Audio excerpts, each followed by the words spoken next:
I discovered a town deep in the forest. There are some strange rules that we have to follow. My name is Madeline, and this is my true story.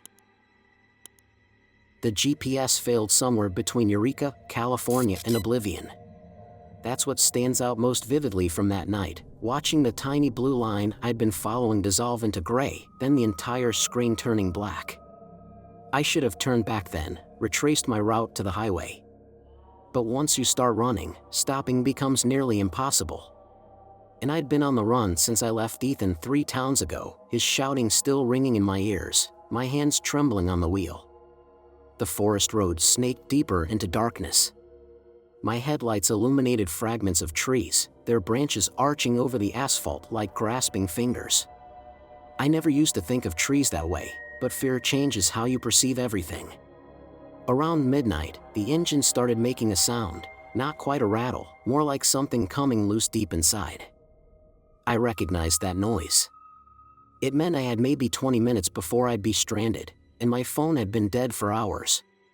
The fuel gauge hovered just above empty, mocking my choice to bypass that last station back in Eureka. I'd spotted Ethan's truck in the lot and just kept driving. Then I saw the light.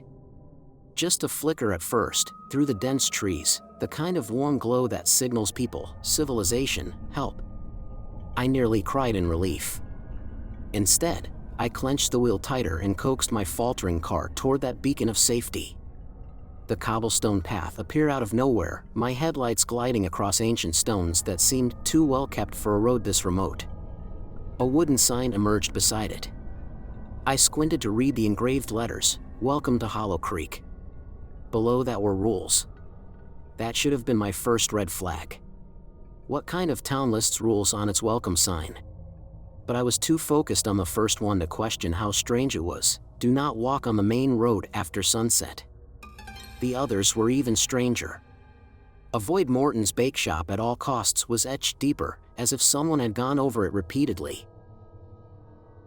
I didn't have time to read the rest. My car let out a noise like metal surrendering and rolled to a stop, right there, in front of that sign. The engine clicked as it cooled, each sound reverberating through the profound stillness of the forest. That's another thing I remember, the absolute silence. No crickets, no rustling leaves, no distant hum of traffic. Just quiet. And somewhere ahead, that persistent glow. I grabbed my bag, locked the car out of habit, as if anyone would steal it here, and started walking.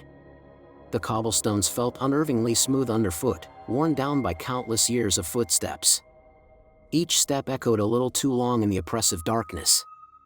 I reassured myself that I just needed directions, maybe a mechanic.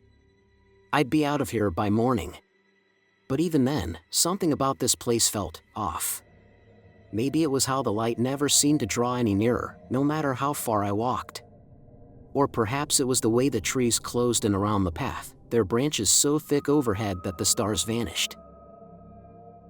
When I finally reached the edge of town, every window glowed with lamplight, but I couldn't detect a single soul behind the glass. The streets were eerily spotless, no scattered leaves, no litter, nothing to hint that anyone actually lived here. Just row upon row of flawless little houses, their windows staring like eyes as I passed. An elderly man stood by his mailbox, the only living person I'd encountered. He wore a sweater vest despite the summer heat, and his eyes fixed on me with an intensity that made my skin prickle. "Excuse me," I called out. "I'm looking for a mechanic." My car broke down back. "You'll want the inn," he interrupted, his voice clipped and sharp. "2 blocks down. Mrs. Whitaker will sort you out." He turned and retreated inside, shutting his door with a final click. Finding the inn was easy enough, its front desk light casting a warm, inviting glow. A bell chimed as I entered, the sound unnervingly sharp in the stillness. The woman behind the desk looked up, her gray hair pulled back so tightly it must have ached. She didn't seem the least bit surprised to see me. "You'll be needing a room," she said, not a question. I nodded, already reaching for my wallet. "Just for the night." "My car." "We don't take cards," she cut in, sliding an old, weathered ledger across the counter. "Cash only." And there are rules. Of course, there were rules. This whole town seemed to thrive on them. Mrs. Whitaker, it had to be her, retrieved a brass key and an oil lantern. Not an electric one, but an actual oil lamp with a flickering flame. "Keep this lit after dark," she said, pushing both items toward me. "No exceptions. I have a flashlight in my bag." "The lantern," she insisted. "And stay in your room after sunset. The streets, they aren't safe at night." I thought about the sign at the town entrance. "Because we can't walk on the main road after dark?" Her face hardened, like a door closing. "Who told you that?" "It was on the sign when I drove in." "When you drove in," she repeated, something in her tone making me hesitate. "How far back did you leave your car?" "Just at the entrance, by the wooden sign." Mrs. Whitaker's shoulders relaxed slightly. She retrieved a second ledger, this one bound in cracked leather. "I'll have someone retrieve it in the morning. For now, sign here." "Full name?" I hesitated. "Ethan might come looking." "Your real name," she added, as if sensing my thoughts. "This town has ways of knowing when you lie." I signed. The ink seemed too dark against the aged page. Mrs. Whitaker studied my signature for a long moment. "Room 7, top of the stairs. Remember the lantern. And Madeline," she paused until our eyes met, "whatever you hear tonight, whatever you see through your window, don't look too long. Some things in this town, they look back." I climbed the creaking staircase, the lantern casting eerie shadows on the faded floral wallpaper. Room 7 was situated at the far end of the hallway, its brass number gleaming like a mirror. The key slid effortlessly into the lock. The room was tidy but had an antiquated charm, as if stepping into another era. A towering four-poster bed commanded the space, its white curtains swaying slightly despite the absence of a breeze. A rocking chair rested near the window, and for a fleeting second, I could have sworn it was moving. I placed the lantern on the bedside table and drew the curtain shut.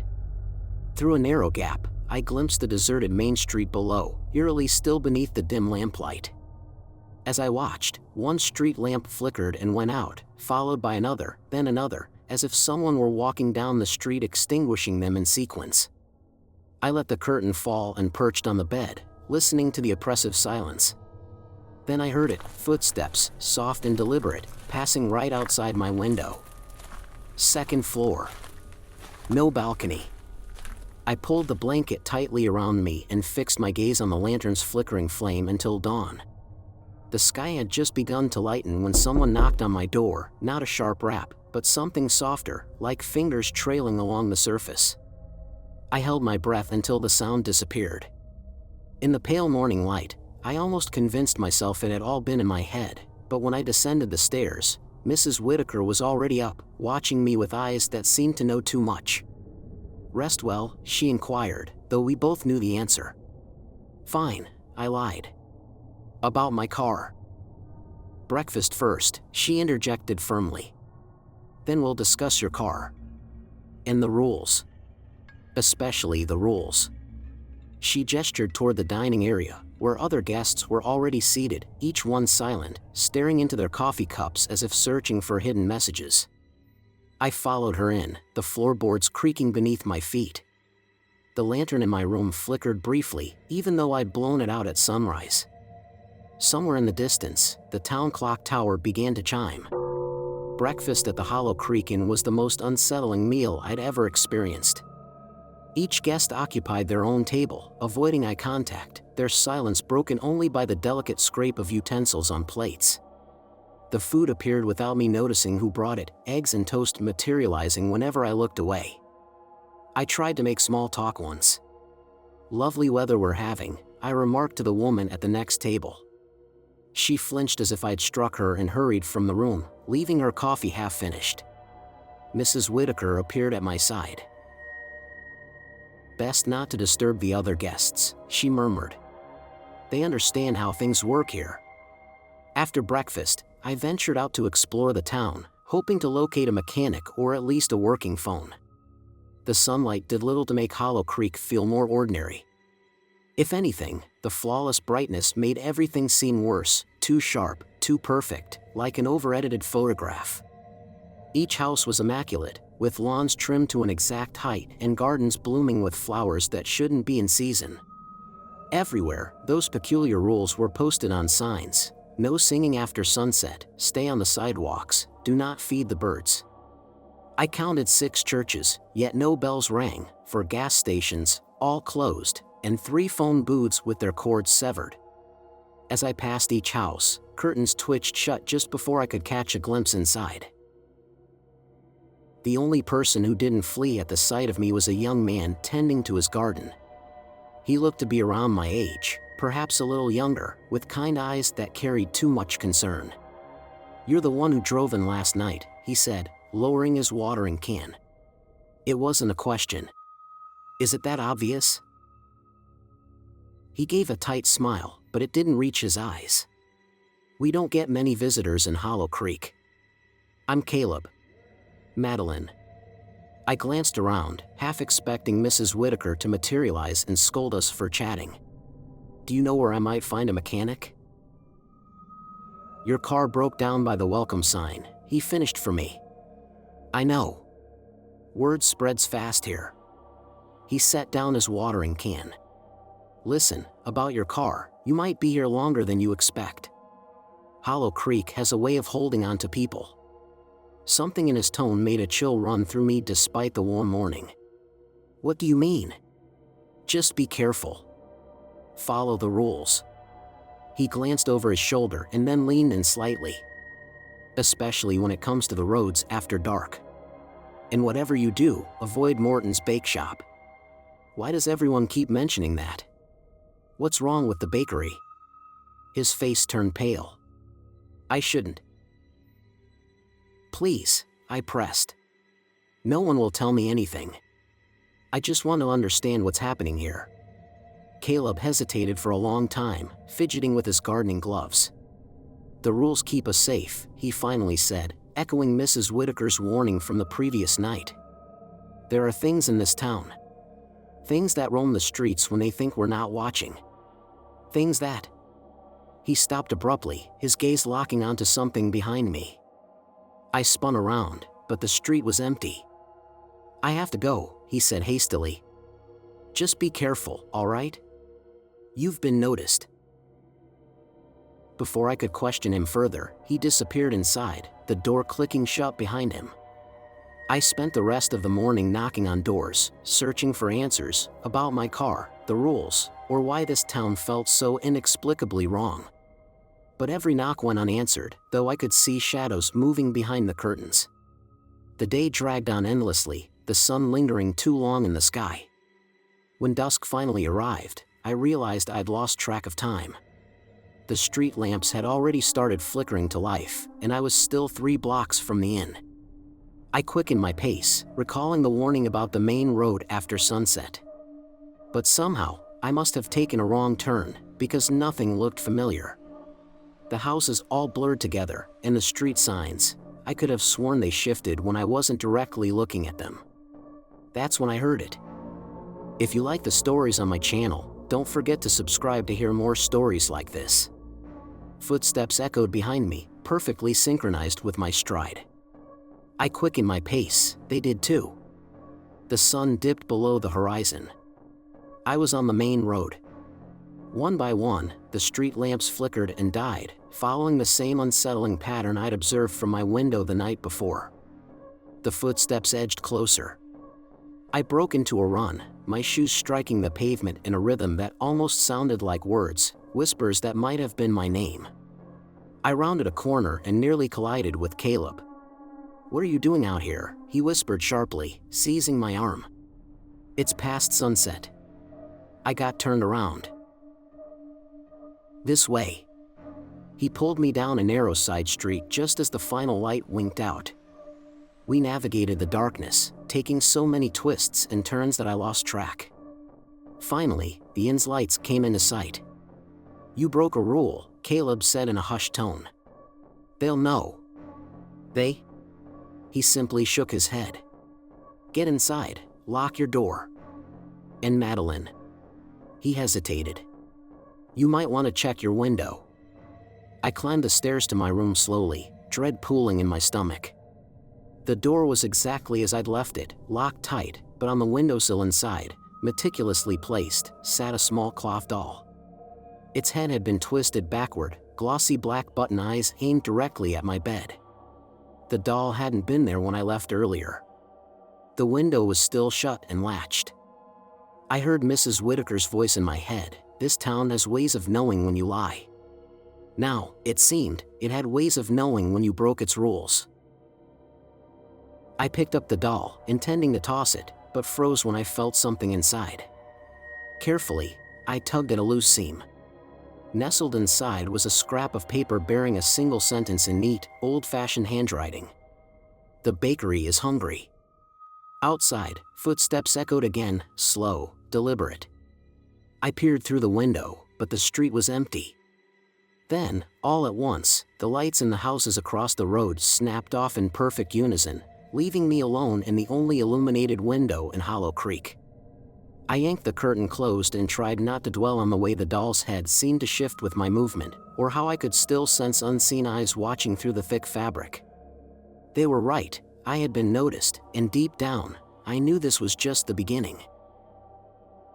Sleep was impossible after finding that doll. Each time I closed my eyes, I saw those backward-facing button eyes locked onto my bed.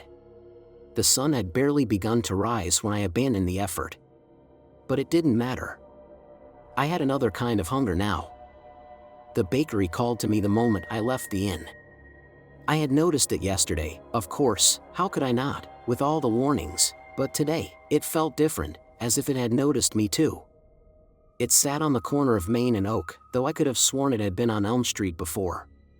The building seemed to crouch under the daylight, its boarded windows like sealed eyelids.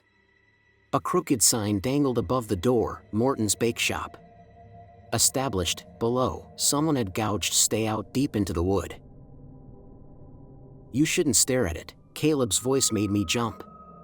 He stood a few feet away, keeping his distance from both me and the bakery. "Not after last night. Not after breaking a rule. I just want to understand."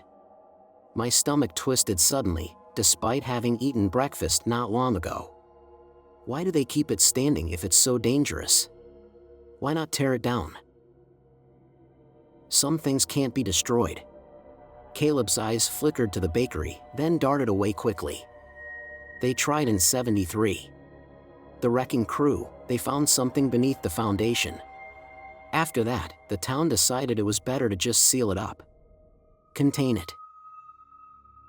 A smell drifted from the building, fresh bread, tinged with something sweeter beneath. My mouth watered even as my instincts screamed danger. "I can smell it," I whispered. "How can I smell fresh bread from an abandoned shop?" Caleb grabbed my arm, his grip firm. "Don't. The scent, the hunger. That's how it starts. The first broken rule makes you notice it, the second one makes it notice you." He studied my face and must have seen something that worried him. "Promise me you won't go near it. Especially not after dark." I nodded. I lied. The day dragged on in agonizing slowness. I wandered the unnervingly pristine streets, asked about mechanics who were never available, anything to distract myself from that enticing, impossible aroma. But every path led back to Main and Oak. Conversations died abruptly when I pressed too hard about the bakery. The hunger grew worse as the sun began to sink. Food tasted like dust in my mouth. Water felt stale. All I could think about was that smell, thickening in the cooling evening air. I waited until midnight. The footsteps had just finished their usual nightly circuit outside my window, and the doll remained on my sill with its twisted head. I positioned it facing the window, whether as a warning or a witness, I wasn't sure. The streets were empty as I approached the bakery. No footsteps followed me this time. No scratching at the walls. Just silence, and that scent, luring me forward. The wooden boards over the windows had shifted since morning, forming patterns that resembled ancient letters I couldn't decipher. The door stood ajar, golden light spilling onto the cracked sidewalk. It hadn't been opened before, I was certain of it. Inside, the air was thick with dust and that sickly sweet, decaying scent. Shelves sagged under the weight of rotting loaves. In the far corner, an antique cash register displayed numbers that felt less like a total and more like a countdown. The floor creaked beneath me, damp underfoot. Looking down, I saw deep scratch marks, all leading toward a trapdoor embedded in the floor. Its brass handle gleamed as though freshly polished. Something moved below. Heavy, dragging steps across concrete. The trapdoor shuddered within its frame. I should have fled, should have remembered the doll, the rules, Caleb's warnings. But hunger had hollowed out everything except curiosity. I reached for the handle. Just before the lights went out, the door pulled back on its own. I glimpsed what lurked beneath the bakery, what had always been there. Patient and ravenous, just like the town itself. I finally understood why the shadows were off, why the bread was never quite fresh, why some rules weren't meant to be broken. I ran. The entity below the bakery pursued me, its damp footsteps echoing through the deserted streets.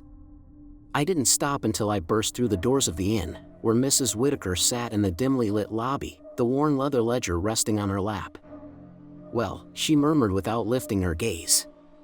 "I suppose you'll be wanting a new room. One without a window this time."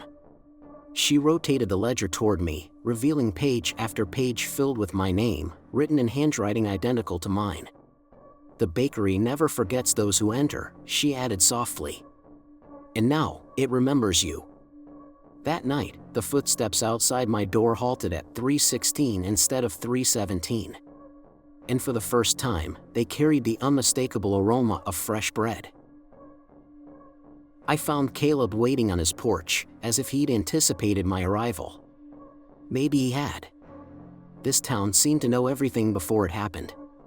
Dawn was still far off, yet the darkness around us felt denser, almost sentient.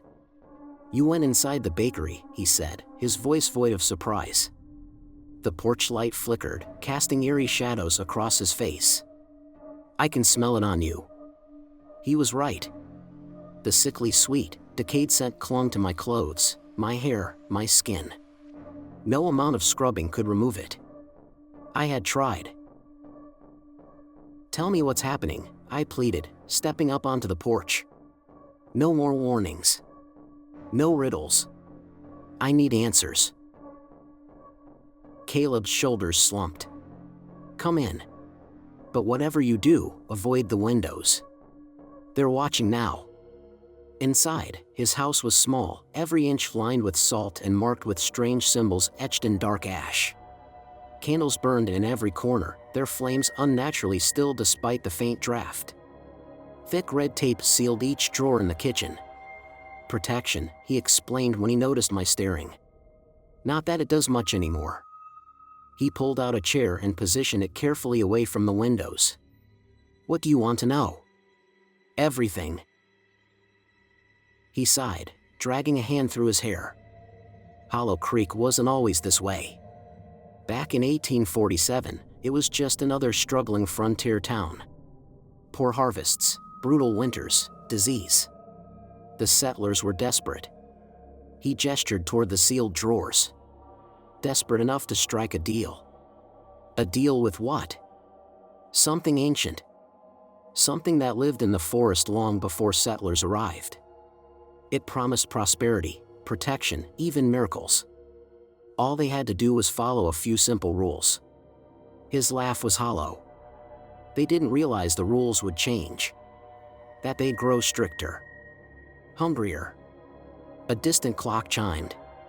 1, 2, 3 chimes. We both tensed. "It's too early," Caleb muttered. "The bells aren't supposed to ring at night."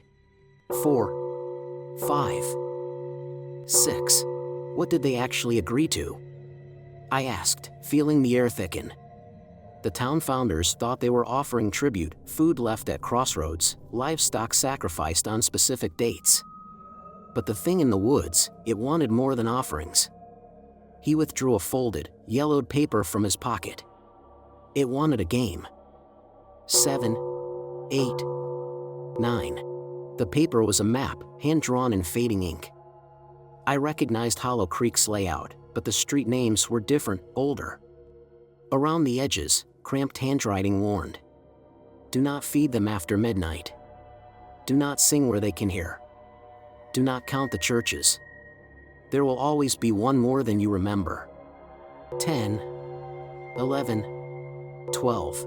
The rules keep us safe, Caleb said, repeating what the townspeople always murmured. But they're not really for us.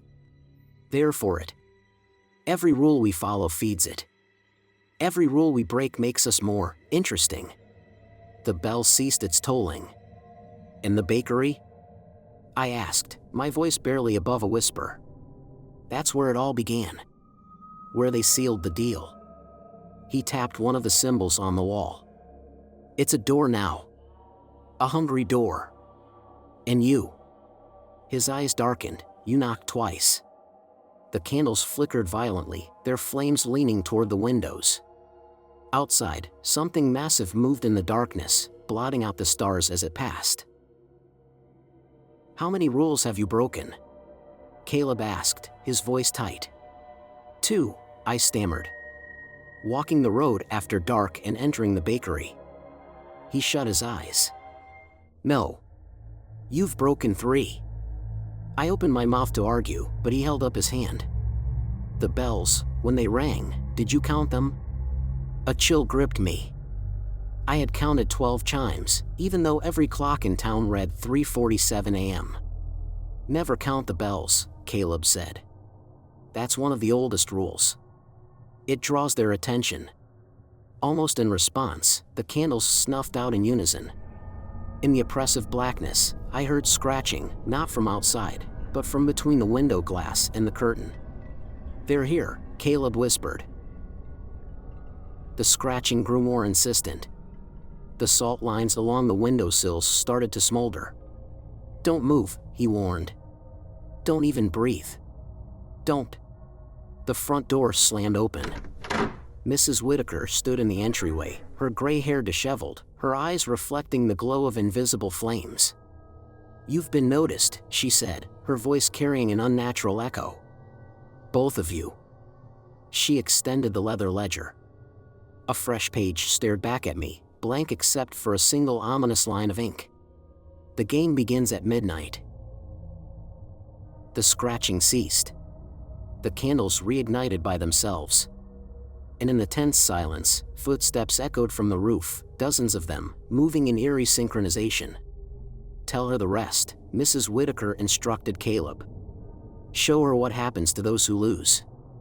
Then she turned and disappeared into the darkness, her feet hovering just above the ground. Caleb's hands trembled as he refolded the map. There's something you need to see. We slipped out the back door, racing through streets that seemed to shift and reshape with every step. Footsteps trailed behind us, always just beyond sight, perfectly synchronized with ours. The cemetery appeared out of nowhere, though I was certain we'd been heading toward the town square. Its iron gates stood ajar, twisted metal forming shapes that hurt to look at directly. The unmarked graves, Caleb said, leading me past rows of tombstones. They're not empty, but they're not exactly full either. At the far end of the cemetery, beyond the neat rows, dozens of blank markers stood haphazardly. No inscriptions. No dates. Just smooth gray surfaces that seemed to ripple if you stared too long. These belong to those who broke too many rules, he said. The ones who played and lost. I stepped closer to one. In the right light, at the right angle, I could almost see something beneath the surface, like a face pressed against frosted glass, mouth open in an eternal scream. How do we end this? I asked. How do we leave? We don't, Caleb replied, his tone grim. Once you're in the game, there are only 2 ways out. Win. He gestured to the graves, or end up here. The town clock began to chime again. 1, 2, 3. This time, I forced myself not to count. But as we hurried through the distorted streets, I couldn't escape the feeling that something was keeping track for me. With each chime, the boundary between the living and the dead seemed to thin, hungry for more. Morning never fully arrived that day. The sky brightened to a dull gray, but the sun remained hidden behind clouds that moved too fast in the wrong direction. My lantern had gone out overnight, and no matter how many matches I struck, the flame refused to catch. "We have until midnight," Caleb said, spreading the map on his kitchen table. The ink had shifted since I last saw it, streets rearranging like a living organism. "After that, the town won't let you leave." "Why midnight?" "That's when the game ends. When it decides if you're a resident or something else." His gaze drifted toward the cemetery. The map's edges curled, revealing more hidden text. "The price of departure must be paid in full." Caleb smoothed the paper, but it fought against him, curling tighter like a spider's dying legs. "There's a way out through the woods," he said, pointing to a spot where the ink swirled unnaturally. "But we have to time it perfectly. The bells will ring at sunset, that's when the barriers are weakest." Somewhere in the house, a door slammed. We both jumped, but every door was still shut. "They know we're planning something," Caleb whispered. Right on cue, the town clock began to toll, faster and faster, as if something were racing from steeple to steeple, pulling the ropes in a frenzy. The sound bounced off the houses, multiplying until it came from all directions at once. The townspeople emerged onto their porches in eerie unison. Mrs. Whitaker stood at the front of the crowd, the leather ledger clutched to her chest. "Accept your place," they chanted in a single voice. "The town has chosen." We ran. The crowd didn't chase us. They didn't have to. Every turn led us back to them. Every alley ended in a wall of blank-faced watchers. The bells grew louder, nearly hysterical, as if the town itself was laughing. "This way." Caleb yanked my hand, dragging me toward the bakery. My feet hesitated, remembering what lurked beneath, but he pulled me forward. "Trust me." We burst through the bakery doors and straight through the back wall, which wasn't there anymore. Instead, we stumbled into the dense forest behind the town. The bells cut off instantly, leaving behind an oppressive silence that felt like deafness. "How?" "The bakery isn't just a door for them," Caleb said, still pulling me forward. "It works both ways, if you know how to use it." The trees closed in, their branches reaching like skeletal hands. Behind us, wet footsteps echoed from the bakery's basement, growing closer. "Caleb," I gasped, struggling to keep up. "The map, what did it mean by the price of departure?" He slowed but didn't stop. "Someone has to stay. That's the rule. The final rule. For every person who leaves, someone must take their place." "No. I was born here, Madeline." His voice cracked. "I've never known anything beyond this place. But you still remember freedom." The footsteps quickened. The trees began whispering, a sound like tearing paper. "I won't let you." "I've been waiting for someone worth saving for years," he interrupted. "Now run. Listen for real traffic, not the town's tricks. Don't look back. No matter what you hear. And Madeline." He squeezed my hand once, then let go. "When you reach the highway, don't stop running until sunrise." I watched him turn back toward the approaching footsteps. The trees parted for him like obedient servants. I ran. Behind me, the bells began ringing again, slower this time, like a funeral march. I heard Caleb scream, his voice transforming into something monstrous. The forest felt endless, but I kept going.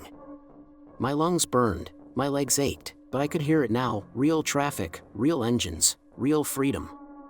I stumbled onto the asphalt. A truck approached, its headlights cutting through the gray morning. "You all right, miss?" the driver asked, leaning out of his window. "You look like you've seen a ghost." I almost laughed. If only he knew. "I just need to get out of here," I said, climbing into the cab. "As far from Hollow Creek as possible." The driver frowned. "Hollow Creek? I'm heading there now." Just picked up a delivery for their bakery. He pointed to a sign I hadn't noticed. Welcome to Hollow Creek.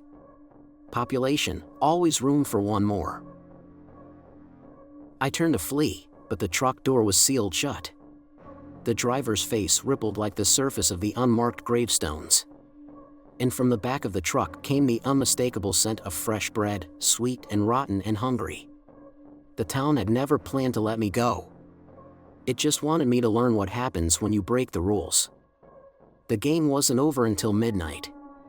And Hollow Creek always wins in the end. Did you like the story? If you were in the town of Hollow Creek, would you break the rules? If not, why not? And if so, which ones? Write in the comments. Don't forget to like and subscribe. See you in the next story.